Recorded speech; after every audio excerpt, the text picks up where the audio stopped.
ডাক দে বলো গো যুবক ভাই তুমি দাঁড়িয়ে যাও। আল্লাহর নবীজি পেছন দিকে দাঁড়িয়ে বাপি যাহাতে তাকান বেলালের দিকে।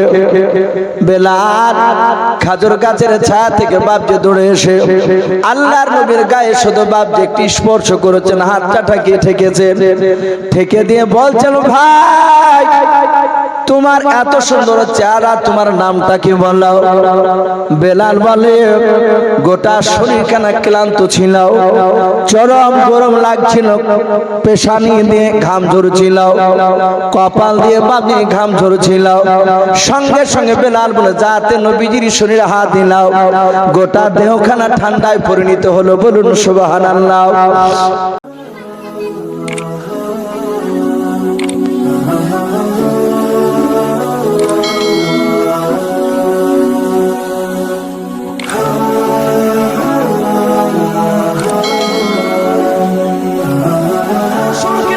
বলেছিল ভাই তোমার শরীরে এমন কি ঠান্ডা ফিট করা আছে? হাত দেওয়ার সাথে শরীর কানা ঠান্ডা হয়ে গেল। ভাই রে তোমার নাম কি বলো? বিশ্ব নবী বলেন ভাই বেলাল তোমার নাম বেলাল? বলে হ্যাঁ। বলে বেলাল রে আমি তোমার নাম শুনেছি, আমার দরবারে অনেক সাথী ভাইরা আমার তোমার ব্যাপারে আলোচনা করেছিল। বেলাল আমি আখির জামানার পয়গম্বর জনাবে মুহাম্মদ রাসূলুল্লাহ সাল্লাল্লাহু তাআলা আলাইহি ওয়াসাল্লাম। বলুন সুবহানাল্লাহ। হযরতে বেলাল নবীজির বাপজি কথা শুনে বাপজি ওই খালি দাঁড়িয়ে কলেমা পড়ে তিনি মুসলমান হয়ে গেলেন। বেলাল বলে হুজুর আপনি নবী, আপনাকে নবী বলে মেনে নিলাম, কিন্তু বলুন এই কলেমা পড়ে কি করা লাগবে? রাসূল বলেন বেলাল কলেমা পড়লে মিথ্যা কথা বলা যাবে না, কলেমা পড়লে 5 ওয়াক্ত নামাজে ফাঁকি দেওয়া যাবে না, কলেমা পড়লে ওজনে কম দেওয়া যাবে না, কলেমা পড়লে চিটারি করা যাবে না, কলেমা পড়লে সুদ খাওয়া যাবে না, কলেমা পড়লে মদ খাওয়া যাবে না, এই বেলাল কারো অন্যায় করা যাবে না। বেলাল কাঁদতে কাঁদতে বললেন হুজুর আমি তো উবাই বিন খালদ ইবনে সুলুলের আমি গোলাম, যদি জানতে পারে যে আমি কলেমা পড়েছি আপনার তো দুশমন, সে তো আপনাকে আমাকে বেঁচে রাখবে না। ওগো মুহাম্মদ সাল্লাল্লাহু আলাইহি ওয়া সাল্লাম নবী আমি দিনের বেলায় আমি কাজ করি উবাই বিন খালফের আমার মালিকে, আমি দিনের বেলা নামাজ পড়তে গেলে দেখে ফেলবে, আমি দিনের বেলা না পড়ে রাত্রির বেলা যদি পড়ি আল্লাহ রাসূল বলেন বেলাল তোমাকে নিশ্চয় আল্লাহ রক্ষা দিয়ে দিবে, তোমাকে ছাড় দেওয়া হলো, দিনের বেলায় তুমি না পারলে রাতের বেলায় তুমি পড়বে, চুপি চুপি পড়বে যেন জানতে না পারে। বেলাল বলে অসুবিধা নেই, সারাদিন কাজ করে রাত্রি বেলা আমাকে আর কাজের কথা বলে না। হযরত বেলাল তার মালিককে বলেছিল সবচেয়ে আমাকে ছোট্ট একটা ঘর দাও, সবচেয়ে কমা ঘরটা বেলালকে দিয়েছিল। বেলাল এইভাবে দিনের পর দিন যায়, রাত আসে, আবার রাত গিয়ে দিন আসে, এভাবে বেলাল রাত্রিবেলা ইবাদত করে। 1 2 3 4 করে কিতাবে লিখেছে বাবা বেলালের 17 দিন পার হয়েছে কলেমা পড়া, ওর মালিক জানতে পারেনি। 18 দিনকার দিন রাত্রিবেলায় গভীর রাত্রিবেলা বেলাল রাত্রিবেলা সেজদায় পড়ে খাতে ওগো আল্লাহ আমি দিনের বেলায় তোমাকে ডাকতে পারি না, রাত্রির বেলায় যারা বাপকে ইবাদত করে জানি না এখানে তাহাজ্জুদ গুজারনেওয়ালা মানুষ আছে কিনা। এখন তো বাবা রাতে নয় মাস 4টা 5টা গ্রাম মিলে এক একটা লোক তাহাজ্জুদ পাওয়া যায় না, হয়তো 10টা গ্রাম মিলে 2টা একটা পাওয়া যেতে পারে। যারা রাত্রি বেলায় বাবা ইবাদত করে তারা জানে রাত্রি ইবাদতের কত মজা কত স্বাদ। বেলাল সিজদায় পড়ে কাঁদেন আর বলেন আল্লাহ দিনের বেলায় তোমাকে ডাকতে পারি নাই, রাত্রি বেলায় মওলা তোমার সিজদায় পড়ে তোমার কাছে কান্না করেছি, ওগো আল্লাহ তুমি আমার ইবাদতকে তুমি কবুল করে নাও। গভীর রাত্রে কান্না করেছিলেন, বেলালের মালিক এসে বাপজি বেলালের কান্না দেখে নিল। হযরত বেলাল রাদিয়াল্লাহু তাআলা আনহু তাকে ধরে ফেলল, বলে আমার খাবি, আমারই পড়বি, আমার বাড়িতে থেকে আমার দুশমনের আল্লাহকে ডাকবি? এটা ডাকতে দিব না। বেলালকে রাত্রির বেলা বাড়লো। তারপরে বেলাল আবার আবু সেহেলের কাছে পরামর্শ নিল। আবু সেহেল এসে বললে, কে মারো। হযরতে বেলালের পায়ে দড়ি বেঁধে গোটা বক্কা নগরে বাপজি পাহাড়ি এলাকায় উঁচু নিচু জায়গা টানাটানি করে নিয়ে বেড়াচ্ছিল। শুধু তাই নয়, পাথরে ঘোষণ লেগে চামড়া মাংস এমনকি হাড় পর্যন্ত ক্ষয় হয়ে গিয়েছে। আবার উত্তপ্ত বালু রাশিতে বেলালকে শুয়ে দিয়ে কোন কোন মুফাসসিরিন কেরাম লিখেছেন লোহা রডকে আগুন দিয়ে তাতিয়েছিল লাল করে। যে জায়গায় বাপজি রক্ত মাংস ছুটে গিয়েছে, হাড় ক্ষয় হয়ে গিয়েছে, ওই জায়গাতে আবার লোহার গরম করা রডকে চেপে ধরতো, পাথরকে গরম করে চেপে ধরতো, বলতো বল বেলাল তোর রসুলকে ছাড়বি কিনা, এক আল্লাহকে ভুলবি কিনা বল। বেলালকে যত চাপ দেয় তত বেলাল মুচকে মুচকে হাসে, আর আল্লাহর নাম আরো তত বেশি ডাকে। বলুন সুবহানাল্লাহ। আল্লাহ বলেছে, আল্লাহ নবীও বলেছে, যারা আল্লাহওয়ালা হবে, ইমানদার যারা হবে, তাদেরকে যত অত্যাচার করবে ইমানদারের তত ব্যাটারিতে চার্জ বাড়বে। বলুন সুবহানাল্লাহ। তাদের ইমানের ভোল্টেজ আরো বাড়বে। সম্মানিত ভাই আমার, বাবা জীবনেরা, হযরতে বেলাল রাদিয়াল্লাহু তাআলা আনহুকে এইভাবে কষ্ট দিয়েছিল। আবু বকর দেখেছিলেন, লাস্টে আবু বকর তার কাছে কিনতে চাইলো। উবাই বিন খালদ দেখলে লোকটাকে যত মারছি তত আল্লাহ আল্লাহ করছে, আরো ডাকছে। আবু সেহেল বলল, ভাই আর এক আধ ঘন্টা যদি কষ্ট দেওয়া যায় তাহলে আরো আমাদেরই ব্যাপার খারাপ হয়ে যাবে, এ তো আস্তে আস্তে আরো আল্লাহর মহব্বত বেশি বেড়ে যাচ্ছে। তাই ভাই, এই আবু বকর কিনতে চাইছে, ওকে ছেড়ে দাও, ওকে দিয়ে দাও, প্রচুর টাকা দিয়ে বেচে দাও। 200 টাকা সেই সময় দিরহাম দিয়ে কিনে নিয়েছিলেন, অনেক টাকা। হযরতে বেলাল রাসূলের কাছে আসলে নবীজির দরবারে খিদমত করতে করতে বেলাল শুধু বেলাল সাহাবা ছিলেন তা নয়, বেলাল মসজিদে নববীর মুয়াজ্জিন হয়েছিলেন। বলুন সুবহানাল্লাহ। আযান দেওয়ার দায়িত্ব পেয়েছিলেন। শুধু তাই নয়, আমার নবী বলে, আমি মেরাজে গিয়ে জান্নাতে হাঁটছিলাম, আমার ডান পাশে ছিল হযরতে জিবরিল, নয় বাম পাশে ছিল জিবরিল, আমি ছিলাম জিবরিলের ডান পাশে। আর আমার পেছন দিকে দেখলাম, আমি জান্নাতে যতটা রাস্তা হাঁটলাম ততটা রাস্তাতে আমি খেয়াল করে দেখলাম আমার বেলালের পায়ের শব্দ আমার পেছনে শুনতে পাচ্ছিলাম। মনে হচ্ছিল বেলাল আমার সাথে হাতে জান্নাতে হাঁটছে। বলুন সুবহানাল্লাহ।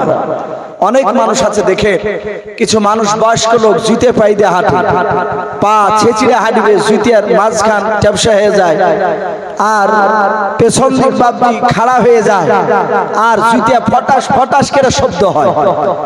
গ্রামের যদি ওই রকম কেউ হাঁটে, লোক আর চেহারা না দেখলেও পেছন দিক থেকে আওয়াজ শুনে বুঝিয়ে নেয় যে আব্দুল জাব্বার আসছে।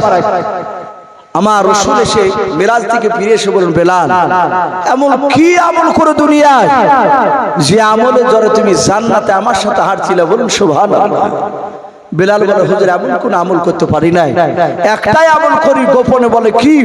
বলে আপনি বলেছিলেন ওযু অবস্থায় থাকতে, ওগো নবী, তারপরে আপনি বলেছেন ওযু করার পর 2 রাকাত নামাজ পড়তে, যেটাকে তাহিয়াতুল ওযু বলে। আমরা ওযু করার আমরা এই নামাজটা কখন পড়ি? বেশিরভাগ লোকেরা দেখতে পাওয়া যায় জুম্মার দিনে পড়ে না।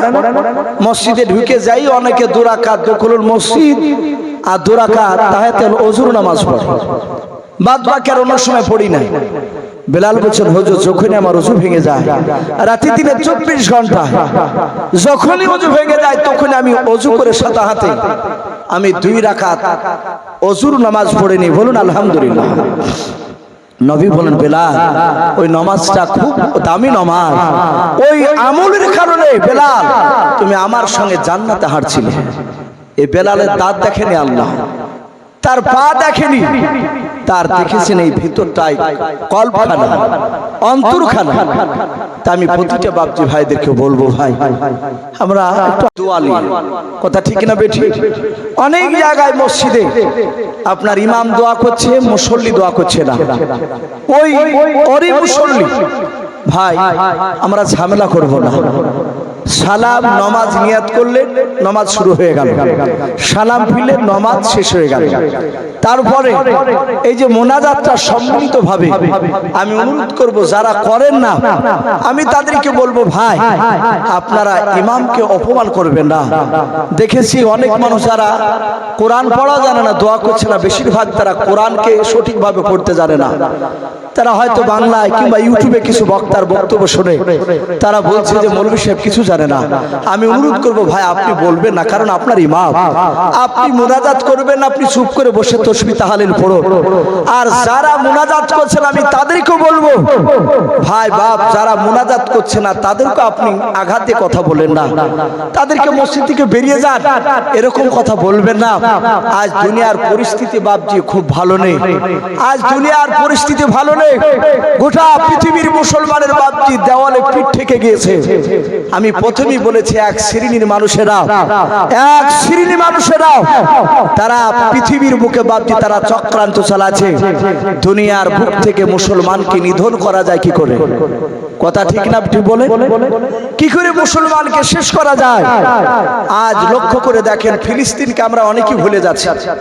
এর আগে ফিলিস্তিনে দোয়া করেননি আপনারা? ফিলিস্তিনে অনেকে দোয়া করেছে আমরাও। আজ প্রায় মোটামুটি দিন 20 আজ্ঞার কথা বলছে ভাই, দিন 20 আজ্ঞার। ফিলিস্তিনে বাপজি একটা বাচ্চা ছেলে নাই, অহরহ বাচ্চাকে নিয়ে যাচ্ছে, নিয়ে যাওয়ার পর তাজা জবাই করে দিচ্ছে, কাউকে আগুন দিয়ে পোড়াচ্ছে, কাউকে বাপজি আপনার হাত কেটে ছেড়ে দিচ্ছে, লাফাতে লাফাতে মারা যাচ্ছে, এইভাবে কষ্ট দিয়ে মারছে। তো ইসরায়েলরা যে মারছে বাপজি, ওই ইসরায়েলের বাপজি ধরে নিয়ে গিয়ে একটা মুসলমানের বাচ্চাকে ধরে নিয়ে গিয়েছে। তারা যে ক্যাম্প করেছে ইসরায়েলরা, যে সব জায়গাগুলোকে তারা দখল করে আছে, ওই ক্যাম্পে গিয়েছে সেই বাচ্চার বাপ মুসলমান গিয়েছে বাচ্চাটাকে আনার জন্য। সেখানে বাপজি ইসরায়েলের সৈন্যরা বসে বলছে, কি হলো ভাই? তাদের ভাষা তো ফিলিস্তিনি ভাষা। বললে, আমার সন্তানকে আপনার এই থানার লোকেরা ধরে নিয়ে এসেছে, যদি আমার সন্তানকে জবাই করে ফেলেন, যদি মেরে দেন, তাহলে আমার তো আর কিছু করার নেই। দয়া করে আমার মৃত সন্তানের লাশটা দে, আমি নিয়ে গিয়ে একটু কমসে কম দাফন কবর তো দিতে পারবো। পুলিশ থানার সেই ক্যাম্পের লোক বলল, ইসরায়েলের লোক, তোমার ছেলের বয়স কত? বলে 8 বছর। বলে 8 বছর বয়স? বলে হ্যাঁ। বলে ঘরে আছে, তুমি এখানে বসো। ক্যাম্পের বাপজি বারান্দায় বসতে বলল। লোকটা বলছে, আমি বসে আছি, ছেলেটা ঘরে জিন্দা দাঁড়িয়ে আছে। ইসরায়েলের জানোয়াররা হাতে চাকু নিয়ে গিয়ে জিন্দা অবস্থায় 8 বছরের শিশুর হাত পাকে ধরে সুন্দর করে বাপজি দড়ি দিয়ে বেঁধে যেন ছুটতে না পারে, লড়াচড়া করতে না পারে, তাকে জবাই করলো না। তাজা অবস্থায় শরীরের মাংসগুলোকে ছাড়াতে লাগলো, গোশতগুলোকে হাড় থেকে বাপজি আলাদা করে নিল। তারপর কিছুক্ষণ পর চিৎকার করতে করতে বাচ্চাটা মারা গেল। ছেলেটার হাড় গালা দিল না। কম্পিউটারে বাপজি 18 কেজি নয় 16 কেজি গোশত ওজন করে বস্তায় ভরে বলে, যা তোর সন্তানের গোশত নিয়ে গে, যা কবর দিবি তো কবর দেগা। এই হচ্ছে বাপজি পরিস্থিতি। আমি অনুরোধ করবো বাপজি, আজ নামাজের দিকে একটু গুরুত্ব দিই, সুন্নাতের উপর আমল করি। নবী যেভাবে চলেছে, নবী যেভাবে বাপজি খেয়েছে, নবী যেভাবে লোকেদের সাথে উঠা বসা করেছে, নবী তার স্ত্রীদের সাথে কিভাবে ব্যবহার দেখিয়েছে, তার সন্তানদের সাথে কিভাবে ব্যবহার দেখিয়েছে, তার প্রতিবেশীর সঙ্গে কিভাবে ব্যবহার দেখেছে, সব হাদিসে লেখা আছে। যদি আমরা একটু ফলো করে জীবনে যদি বাপজি একটু বাস্তবায়িত করে তুলতে পারি, আলহামদুলিল্লাহ, আজও গোটা পৃথিবীর বেঈমানরা বাপজি মুসলমানের কাছে মাথা নত করতে বাধ্য হবে।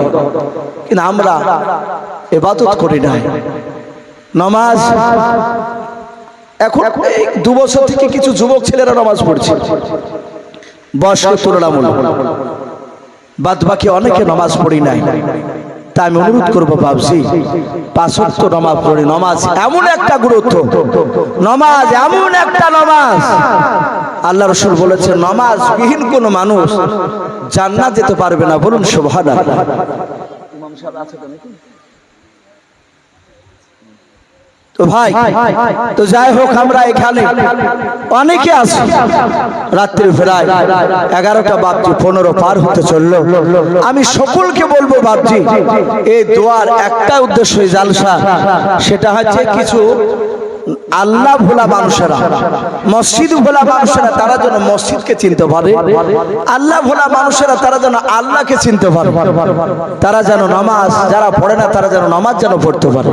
আমরা পড়বো, বলুন ইনশাআল্লাহ, বলুন ইনশাআল্লাহ। বাবজি শুধু আপনি নয়, আপনি আমি নামাজ পড়বো, নিজের সন্তানদেরকে বাবজি নামাজ পড়ার কথা বলবো।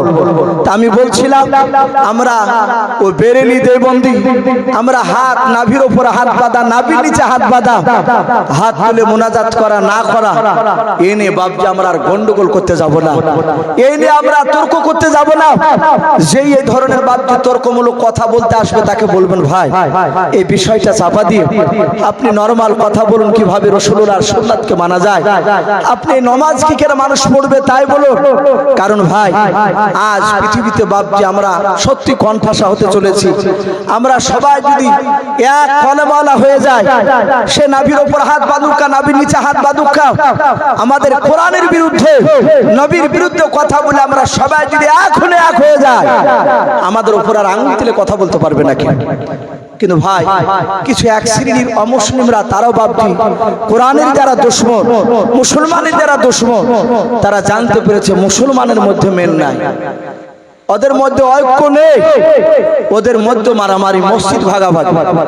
একটা মসজিদ চাঙ্গা মুসল্লি হয়, এই দোয়াকে কেন্দ্র করে দেখা যাচ্ছে সামান্য ছোট যদি মশলা নিয়ে দেখা যাচ্ছে 4-5টা লোক আলাদা হয়ে মসজিদ করে ফেলছে। না, এসব আমরা করতে যাব না। আমরা ভাই ফিতনার দিকে যাব না।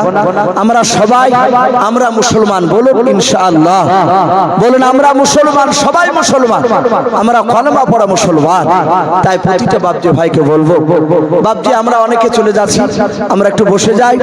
যারা কমিটির ভাইয়েরা আছে, আমি কমিটির ভাইদেরকে বলবো, ভাই আপনারা সকলেই এই জালসার